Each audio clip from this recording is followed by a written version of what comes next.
আসসালামু আলাইকুম ওয়া রাহমাতুল্লাহি ওয়া বারাকাতু।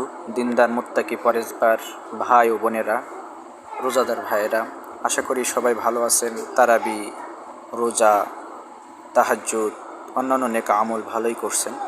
আজকের থেকে আরও একটা এক্সট্রা আমল, গুরুত্বপূর্ণ আমল, দামি আমল চালু হতে যাচ্ছে। সেটা হলো লাইলাতুল কদর। লাইলাতুল কদরের বড়ত্ব, মহত্ব বর্ণনা করতে যে আল্লাহ তাআলা কুরআনুল কারীমের মধ্যে একটা স্বতন্ত্র সূরা নাজিল করেছেন। অনুরূপভাবে রাসূল আরবি সাল্লাল্লাহু আলাইহি ওয়াসাল্লাম বলেছেন, মান কামা লাইলাতাল কদরি ঈমানান ওয়া ইহতিসাবান গুফিরা লাহু মা তাকাদ্দামা মিন যামবি। যে ব্যক্তি লাইলাতুল কদরের রাত্রে ঈমানের সাথে সওয়াবের আশায় নামাজ আদায় করবে, সালাত আদায় করবে, আল্লাহ তাআলা তার পিছের সমস্ত গুনাহ খাতা মাফ করে দেবে। সুতরাং আমরা এই শেষ দশকের বেজর রাতগুলোতে লাইলাতুল কদরের নামাজ আদায় করব, রাত জেগে ইবাদত করব। আল্লাহ পাক আমাদের তৌফিক দান করেন। সবাই বলি আমিন।